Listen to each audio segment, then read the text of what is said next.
Thank you, Jacob. Good morning, everyone. Good morning.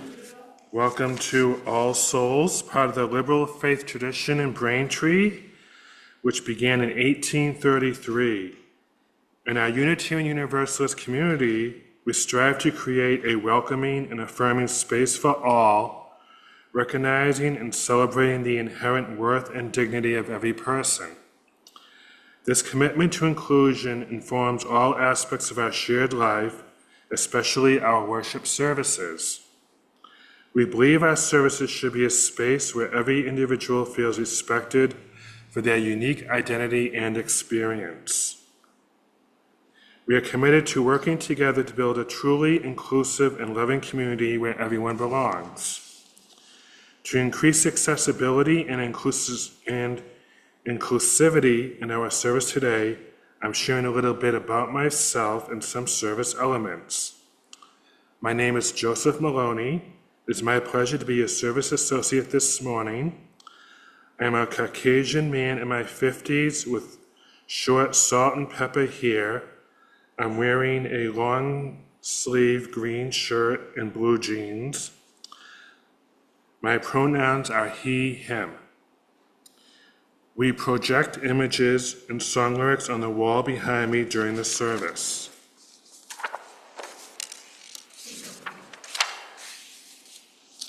We can come to you with the microphone, or you can come to the front during our joys and concerns. The choir sings into microphones so they can be heard on Zoom. Assistive listening devices are also available as you enter the sanctuary, right over there on the buffet table. Practices such as sharing details about our appearance, using a roving microphone, stating our pronouns, and mentioning assisted listening devices are not mere formalities. They are intentional acts rooted in our UU principles, designed to ensure that everyone feels seen, heard, and valued, regardless of their individual needs, abilities, gender expression, or communication styles. These practices acknowledge and celebrate the beautiful diversity within our community. If you are visiting us for the first time and would like to learn more about All Souls or Unitarian Universalism, please fill out our connection card found in the chat or in the pews, and we will be happy to follow up with you. Our services are live streamed on Zoom. If you would like to activate Zoom's closed caption feature during the service, click the CC icon at the bottom of your screen and select Live Transcript. After the service, our remote participants are invited to stay online for a virtual social hour in the building and, After the service, our remote participants are invited to stay online for a virtual social hour, and participants in the building are invited to gather in the parish hall for refreshments.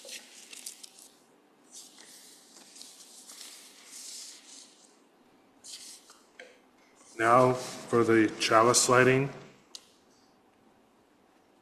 Our chalice lighting words this morning are from Christopher Robinson.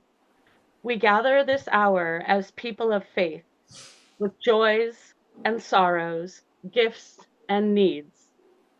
We light this beacon of hope, sign of our quest for truth and meaning, in celebration of the life we share together. Thank you, Joe. Please remain seated for our chalice song. May we be open to this light.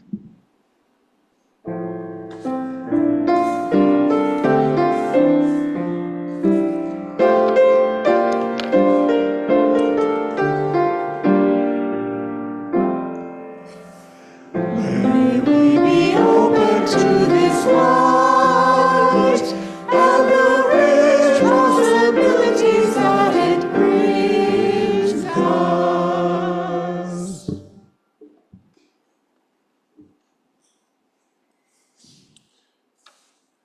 Please join me in reading our congregational covenant. We covenant to create a caring, affirming, and inclusive community that invites us to become our best selves and to serve the wider community in the world. And now for our earth candle.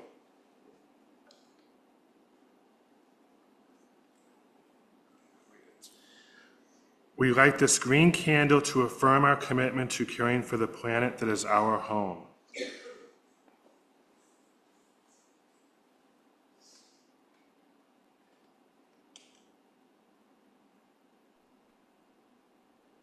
I think we're doing opening words. I wanted to introduce myself. My name is Kellie Kinsman. I am a member of this church and a student at Star King School for the Ministry. I'm in my third year of my MDiv program, and I'm very glad to be here today. Today we honor, how about that? Today we honor the Reverend Dr. Martin Luther King, Jr., his legacy of service, and his dream of creating beloved community. For clarity, Martin Luther King's birthday was this past week on January 15th, and the federal holiday celebrating his life and work will be January 20th. I hope that getting a head start will be uplifting when we most need hope and a positive path. We all know what else happens on the 20th. There's an online Encyclopedia Britannica biography of Martin Luther King. He was born on January 15th, 1929 in Atlanta, Georgia. He died on April 4th, 1968 in Memphis, Tennessee.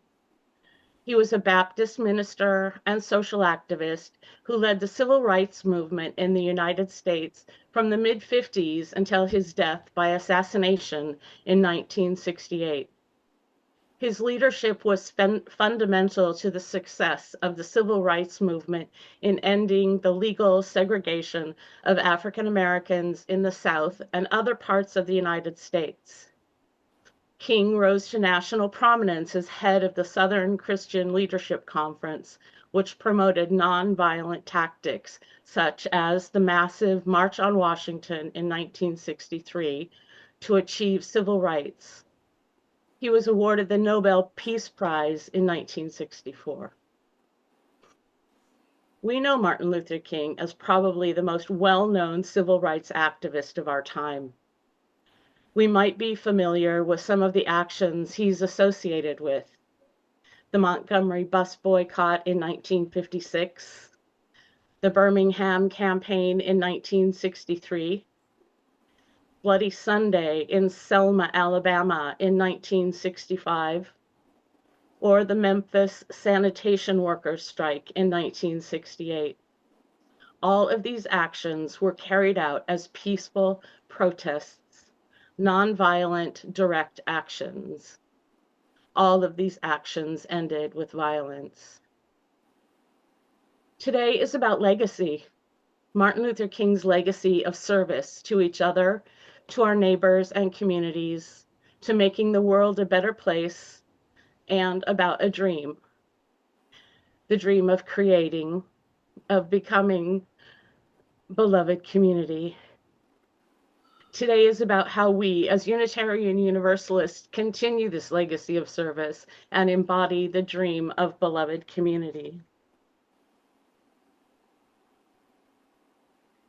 Please stand as you are willing or able for our opening hymn, number 6, Just as Long as I Have Breath.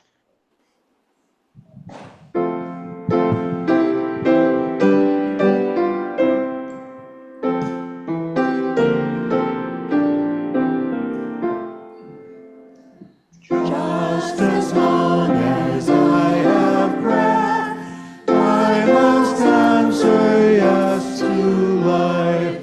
Though with pain I made my way, still I go on each day.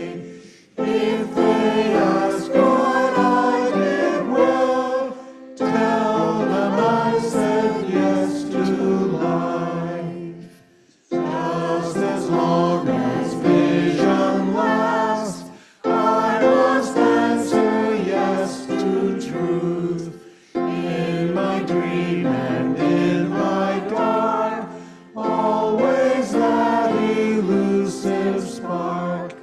If they ask what I did well, tell them I said yes to truth.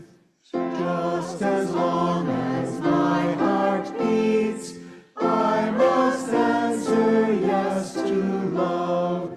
Disappointment pierced me through, still I kept on loving you.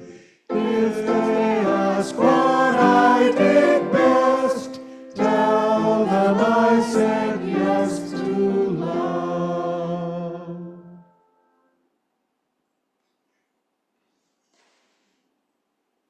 Sorry, I'm a little slow this morning. Our reading this morning are words from Martin Luther King himself and from the Martin Luther King Center. For Dr. King, the beloved community was not a lofty utopian goal to be confused with the rapturous image of the peaceable kingdom in which lions and lambs coexist in idyllic harmony.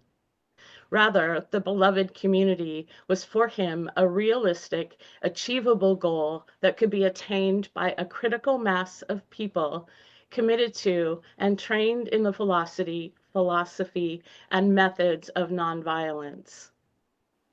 For Dr. King, the beloved community is a story about who we are, how we were made, and where, together, we are destined to go. This vision tells a story about justice and equality, goodwill and reconciliation, and about the ways in which love can transform individuals and communities, where both justice and love mutually uplift one another and become inseparable.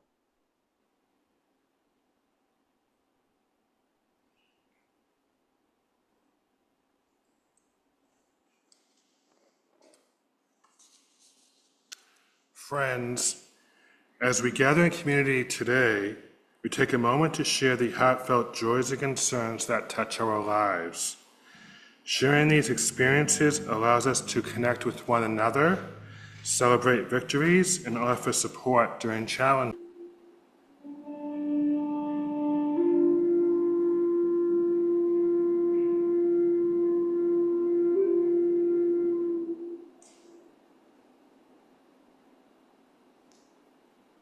Thank you, Don. Please remain seated for our centering hymn, number 1002, Comfort Me.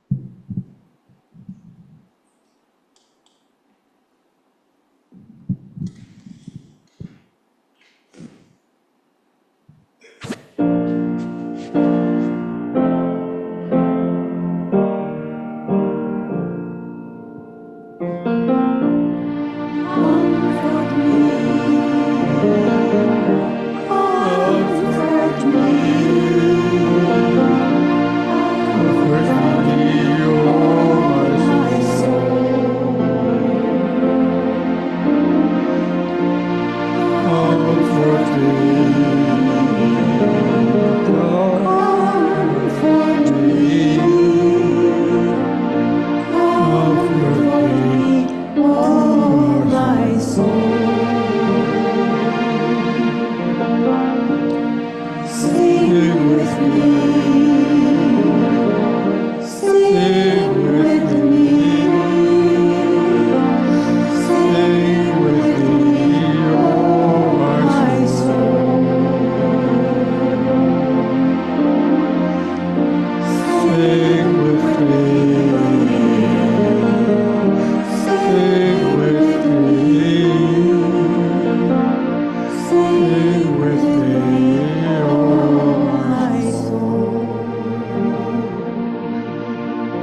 Comfort me,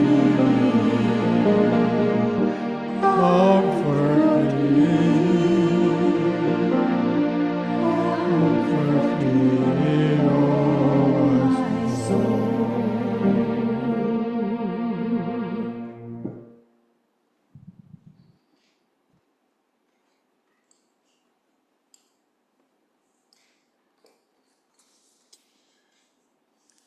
Each service, we have an opportunity to give thanks for the blessings we have received in our lives and in the life of our community.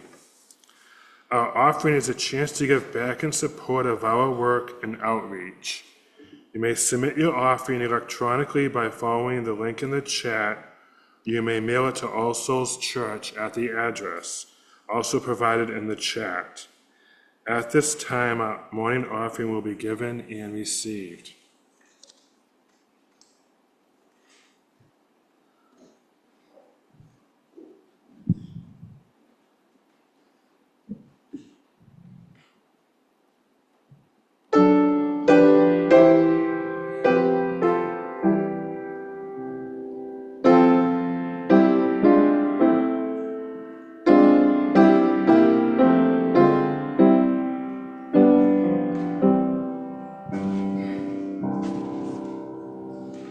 We shall overcome. We shall overcome. We shall overcome someday. Oh, deep in my heart, I do believe we shall overcome someday.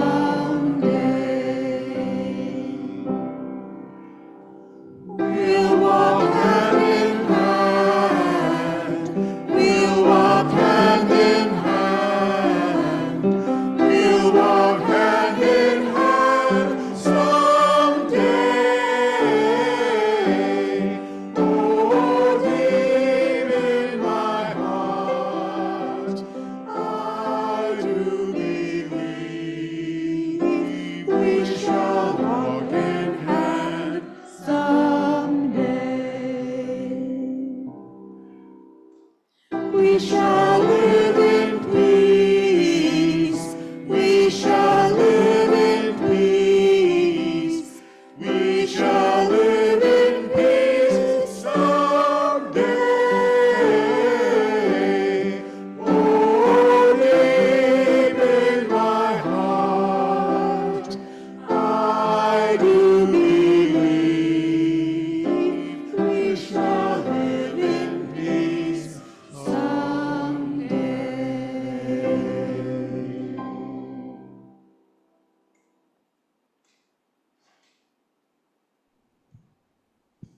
Thank you, everyone. That was beautiful.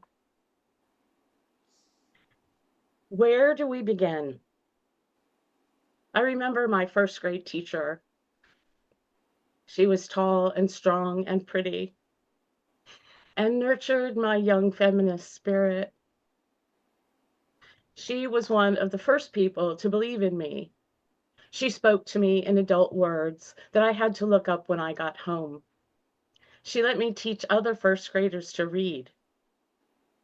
She would come to my house for dinner before PTA meetings. One of those dinners was on my birthday, and she brought me a present, swearing me to secrecy. I loved her. I learned some very colorful words one day when one of my classmates verbally assaulted her. That day, I learned the N-word and the effing N-word, to name the most shocking. I had to ask my mother what that meant. Not really sure I wanted to know. I also learned on that day that my teacher was Black. I didn't know. I hadn't made that distinction. I didn't know why it mattered. I loved her. My lessons had begun. My family wasn't political active or even aware. At least they never talked about politics or social justice or civil rights in front of me. I don't think they had time to care, and that's okay. I was 10 years old when Martin Luther King Jr. was assassinated. I was in the 4th grade. I remember only the somber tone of the day. In the following weeks, I overheard conversations about riots, racial discrimination, and my babysitter spoke of her fear of violence breaking out at school and of joining in the protests and demonstrations. I don't know what actions she took, but I recall her passion about Martin Luther King's work and her grief over his assassination. Again, I really didn't understand. Growing awareness was all I had. Little did I know that my life was about to become fighting injustices, beginning with women's rights and the rights of LGBTQ people to even exist. But this is not about me. I share my story here so that you too might call to mind your first awareness of injustices, your early awakening to some edge of immorality occurring around you. I share this experience so that each of us might recall a beginning, what awakened our passion for social justice. We each begin in our own unique moment in time, awakening thought, birthing our own values based on our experiences, realizing a passion that maybe builds beloved community. And there is no perfect way to begin. There is no perfect moment to begin. We arrive at this work as we see it. The goal of my work has become creating beloved community. This has become my unexpected passion. So I would ask, where does your passion for justice take you? How do you view your work towards beloved community? Beloved community, there I go again. What is beloved community and how do we work to build it? Dr. King's beloved community is a global vision in which all people can share in the wealth of the earth. In the beloved community, poverty, hunger, and homelessness will not be tolerated because international standards of human decency will not allow it. Racism and all forms of discrimination, bigotry, and prejudice will be replaced by an all-inclusive spirit of sisterhood and brotherhood. Dr. King's beloved community was not devoid of interpersonal, group, or international conflict.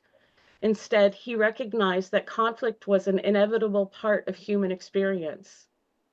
But he believed that conflicts could be resolved peacefully and adversaries could be reconciled through a mutual, determined commitment to nonviolence.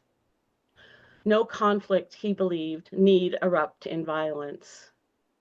And all conflicts in the beloved community should end with reconciliation of adversaries cooperating together in a spirit of friendship and goodwill. I found this definition on the 8th Principle of Unitarian Universalism website. Beloved community happens when people of diverse racial, ethnic, educational, class, gender abilities, sexual orientation, backgrounds, and identities come together in an interdependent relationship of love, mutual respect, and care that seeks to realize justice within the broader world. Martin Luther King also tells us that to create a beloved community will require a qualitative change in our souls, as well as a quantitative change in our lives. So how do we as Unitarian Universalists embody beloved community? Let's think again about what beloved community means. Imagine a world free of prejudice, war, poverty, homelessness, violence, and hunger. Imagine a world where the land, water, and skies are clean, healthy, and life-giving. Imagine a world where everyone views all people, animals, and other life forms as inherently dignified, worthy, valuable, and important. What you imagine is a global, beloved community where all life thrives. Our UU faith calls us to this work in all the ways we exist. We are called to disrupt our system of white supremacy culture, to lift up the voices of marginalized peoples and cultures, to open, to be inclusive, to recognize the benefits of diversity. These words aren't easy. The language of beloved community isn't made for comfort. You will find discomfort as you engage deeply in the work of disrupting what we know. Hold that tension. Stay with what is uncomfortable. Learn from the feelings. In this work, we are asked to change our thinking, to revisit our history with a more complete vision that includes stories of enslaved people, of indigenous peoples. We are asked to examine our social systems of policing, of incarceration. We are asked to look deeply into how and why these systems developed, not just as a means of governance, but how we misunderstand equality among people, how we carry judgments and prejudices we are often unaware of. We are asked to examine our biases. We're asked to examine trauma and begin to heal. Resmaa Menakem, in his book, My Grandmother's Hands, asks white-bodied readers to acknowledge the trauma and violence we have historically inflicted, especially on Black-bodied people. Liesl Dees writes this about Menakem's work. He asks white readers to acknowledge the legacy of violence, both in general and particularly toward Black bodies, that we have inherited. He guides readers through a process to unravel white body supremacy by paying attention to our bodies and staying in discomfort. His invitation is to fully feel our discomfort in racialized situations and learn not to rely on our BIPOC friends to make us comfortable. When we begin to acknowledge these injustices, we begin to grow. We begin to listen to our biases, and then we can change. We all learn differently, and I appreciate being allowed to absorb new concepts in useful and helpful ways. I'm an experiential learner, and I need to do the intrapersonal work to hold a concept, to feel the meaning of pain or joy with every step I take. That's me. Other people grasp ideas quickly and can see or understand how a thing works almost instantly. And in between those methods are hundreds of other learning experiences. And that's what's important, that we learn to unravel our white supremacy culture in both our thoughts and our actions. Last summer, the delegates at General Assembly voted to change Article 2 of the UUA bylaws. Where we once had 7 principles, which by the way I love, we now have a set of values that guide us. I wasn't in favor of this change, yet I have come to embrace the simplicity and the depth of this expression of our values. Our values, though new in this presentation, are not new to us at all. Our values are words that we use all the time in this faith tradition, common words that we now pay attention to differently, and that trouble us in their use, like love. Love at the center. That gave me the hardest time. Until the surprising realization in my own intrapersonal work to know and create beloved community that love is the answer to all the questions, to my discomfort, to the reason I work to dismantle systems of oppression. I am unable to adequately articulate why this works for me. Perhaps love is that divine spark I've always searched for. Love holds our values close. Love is the common power guiding us in our values. Dr. Cornel West says that love is what justice looks like in public.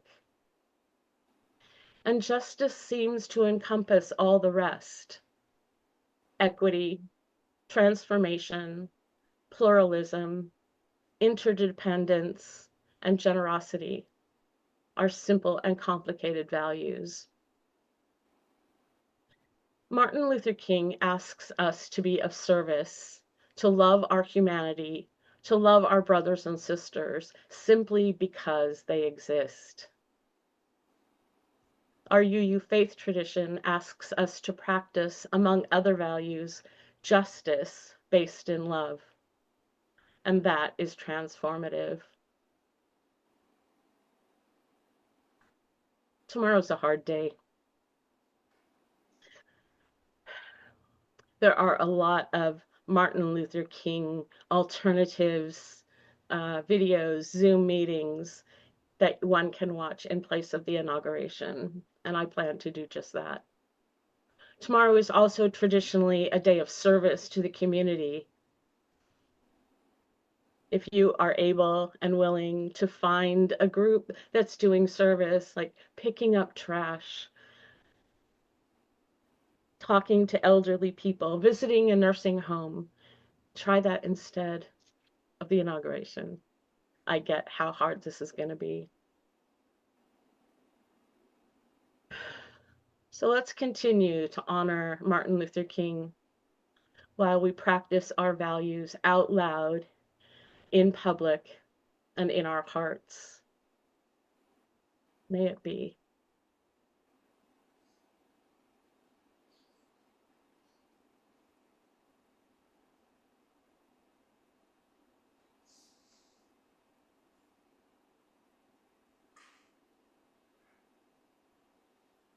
Forgot the closing hymn. Please join us in the closing hymn, number 131, Love Will Guide Us.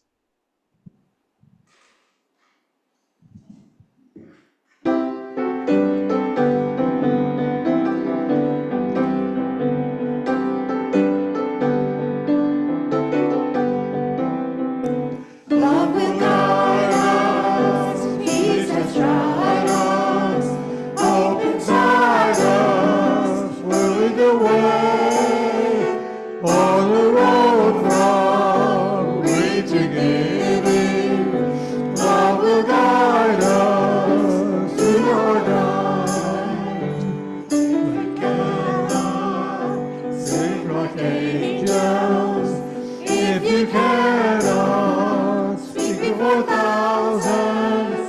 You can hear it from deep within you. You can change the world with your love.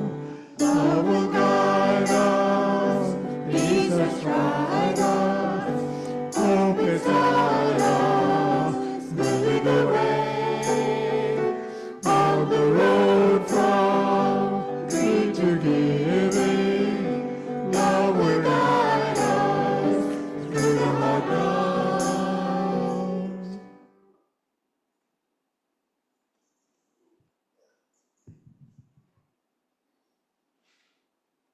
Our closing words today are by Emily Richards.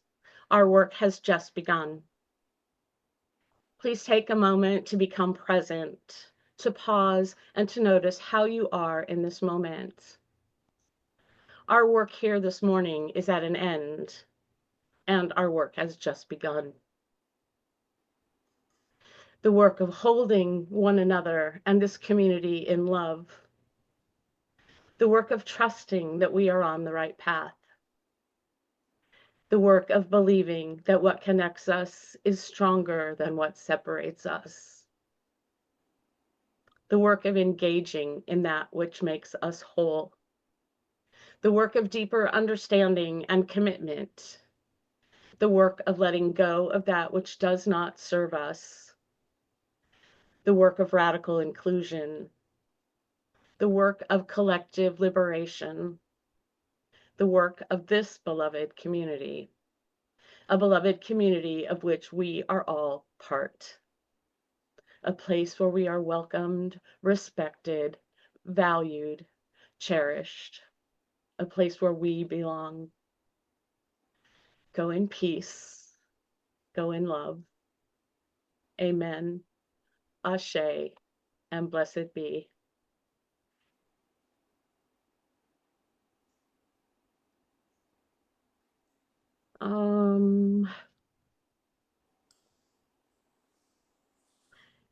Oh, I'm sorry. Joe is going to extinguish our chalice while I read our Extinguishing the Chalice words by Elizabeth Sally Jones. Here we go. We extinguish this flame, but not the light of truth, the warmth of community, or the fire of commitment. These we carry in our hearts until we are together again.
Thank you, Jacob. We'd like to give special thanks to our participants in this morning's service, to our service leader, Kellie Kinsman, to our usher, Peter Volpe, to our tech team of Sarah Elstrom and Mary Mitchell, and to our music director, Jacob Clapper.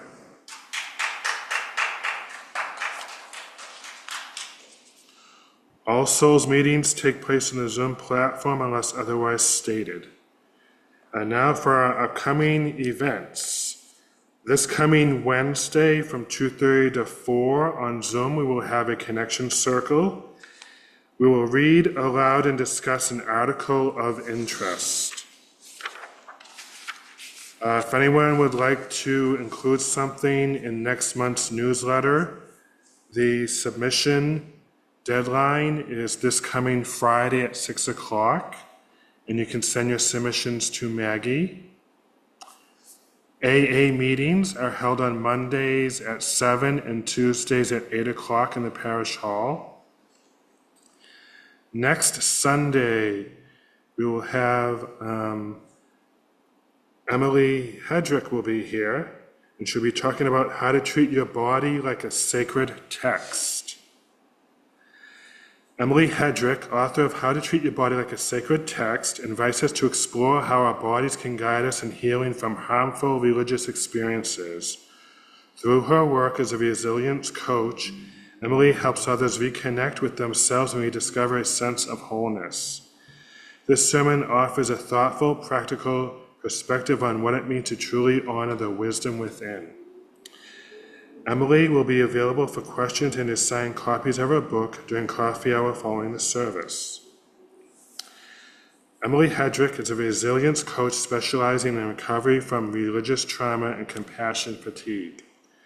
A former pastor, she blends her background in ministry with trauma-informed practices to help others find wholeness and healing.